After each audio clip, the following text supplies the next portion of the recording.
इतिहास में कई ऐसे आविष्कार हुए हैं जिनके बारे में जानकर हैरानी होती है।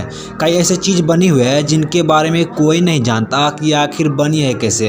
वैज्ञानिकों ने इन चीज़ों पर काफ़ी रिसर्च किया, फिर भी इनके सही नतीजों पर आज तक नहीं पहुंच पाया है। तो मैं आज आप लोगों को 10 ऐसे ही आविष्कारों के बारे में बताऊंगा जिनके जवाब आज तक साइंस के पास नहीं मिला है। तो स्वागत करता हूं दोस्तों मैं अपने YouTube चैनल पे। अगर हमारे इस चैनल पर पहली बार आए हो तो चैनल को सब्सक्राइब कर लेना और साथ में बेल आइकन को दबा देना ताकि जब भी मैं वीडियो अपलोड करूं आपको सबसे पहले मिले। नंबर 10, आप इस इमेज को देखो। इसके बीच में एक व्हील बना हुआ है और इसका नाम है एंटीकैथरा मैकेनिज्म। और इसे सन 1901 ईस्वी में एक शोधकर्ता डेरेक जे डे सोला ने इसे ग्रीस के समुद्र के तल से निकलवाया था। उन्होंने इस पर बहुत रिसर्च के बाद उन्होंने एक अनुमान लगाया कि यह एक मून के मूवमेंट को नापने वाला एक डिवाइस है और इसका उपयोग मून की दिशा को नापने के लिए किया जाता होगा। बस यह एक अनुमान है, इसका एक्चुअल में क्या प्रयोग होता होगा उस टाइम में यह कोई भी नहीं जानता। Number 9, Greek fire weapons. भगवान ईसा मसीह के जन्म के 672 साल बाद रोमन साम्राज्य ने एक अनोखे तरह का वेपन्स का आविष्कार किया जिससे कि आग निकलती थी।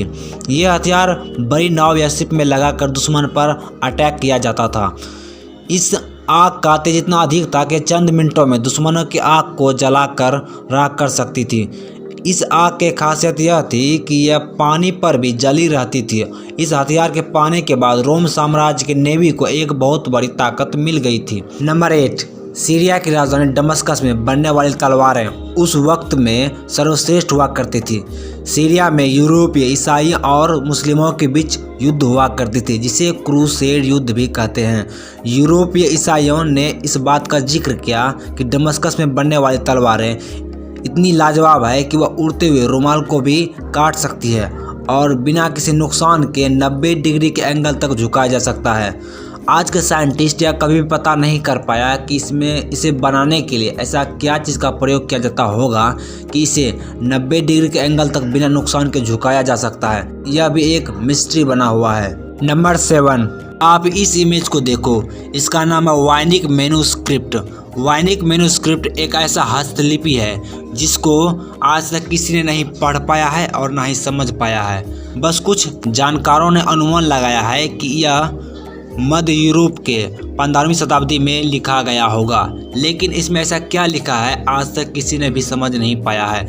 आप इस इमेज को जूम करके देखोगे ना, इस लिपि के बीच में जो इमेज बना हुआ है इसमें कुछ महिलाओं के छोटे छोटे चित्र बने हुए हैं जो कि एक तरल पदार्थ में डूबी हुई है और ट्यूब के जरिए एक दूसरे से जुड़ी हुई है।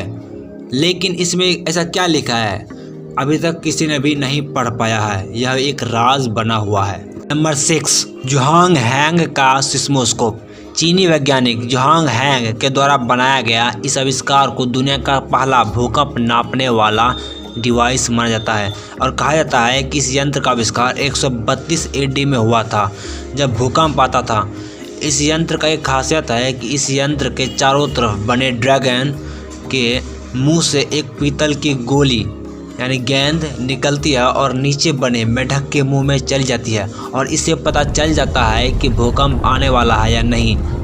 ये थोड़ा सा अजीब डिवाइस है कि सिर्फ ड्रैगन के मुंह से निकली हुई एक छोटी सी गेंद से कैसे पता चल जाता होगा कि भूकंप आने वाला है। यह भी एक राज बना हुआ है। नंबर 5, दिल्ली का लौह स्तंभ। दिल्ली का लौह स्तंभ दिल्ली में कुतुब मीनार के परिसर में स्थित है और कहा जाता है कि इसे सम्राट विक्रमादित्य के द्वारा साल 314 से 413 के बीच बनवाया गया था। और इस लौह स्तंभ का एक विशेषता है कि इसमें कभी भी जंग नहीं लगती है।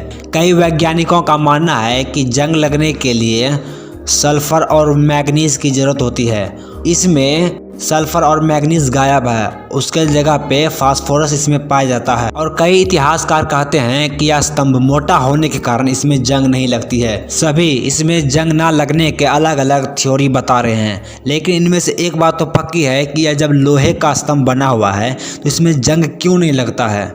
यह भी एक मिस्ट्री बना हुआ है। नंबर 4, इस इमेज को देखिए। यह मिट्टी से बना हुआ एक डिस्क है और इसे सन 1901 ईस्वी में ग्रीस के क्रेट से खोजा गया था और अनुमान लगाया गया कि यह 1700 ईसा पूर्व इसे बनाया गया होगा और इसमें 241 शब्द और 412 सिंबल्स बने हुए हैं और इसमें कुछ म्योन भगवान के लिए कुछ प्रार्थना म्योन हस्तलिपि में लिखा हुआ है, लेकिन इसे पूरी तरह से नहीं पता कर पाया है कि इसमें ऐसा क्या लिखा है और किस भाषा में लिखा हुआ है। यह भी एक राज बना हुआ है। नंबर 3, इस इमेज को देखिए। इसका नाम है डोडेकाहेड्रन और इसे रोमन साम्राज्य के लोगों द्वारा बनाया गया था, लेकिन साइंटिस्ट ने अभी तक पता नहीं कर पाया है कि इसे किस लिए बनाया जाता होगा, इसका क्या उपयोग होता होगा। बस कुछ रिसर्च के बाद पता चला है कि इसे पूजा के लिए उपयोग किया जाता होगा, मतलब इसे बस पूजा के लिए उपयोग किया जाता होगा और इसमें फूल मोमबत्ती इसी सब चीज़ों को रखा जाता होगा, लेकिन अभी परफेक्ट अनुमान नहीं लगा पाया है, यह बस एक अनुमान है। नंबर 2, भारत के मध्य प्रदेश में स्थित भीमबेटका रॉक शेल्टर नाम की गुफा कहा जाता है बहुत ही आध्यात्मिक और प्राचीन है और भारत के प्रसिद्ध ऐतिहासिक मंदिरों में से एक है और कहा जाता है कि इसका निर्माण पाषाण युग में ही करवाया गया था और इस गुफा का खोज 2003 में किया गया था। आप जो पेंटिंग्स देख रहे हो यह लगभग 30,000 साल पुरानी है। नंबर 1, उत्तरी कर्नाटक में स्थित एक गांव हम्पी कभी विजयनगर की अंतिम राजधानी हुआ करती थी, जो भारत के इतिहास के सबसे महान हिंदू साम्राज्य में से एक था, लेकिन कुछ मुस्लिम ने 1565 में इस पर आक्रमण करके इसे खंडहर में तब्दील कर दिया। मुस्लिम ने जब इस पर अटैक किया तो इसके सारे गांव वालों को इसे मार दिया और कहा जाता है कि जिन जिन लोगों को उस समय मारा गया था उसकी जो आत्मा है वह अभी भी भटक रही है और इस खंडहर को बहुत ही ज़्यादा मिस्टीरियस माना जाता है। तो दोस्तों कैसा लगा ये वीडियो? अगर पसंद आए तो वीडियो को लाइक कर दीजिएगा।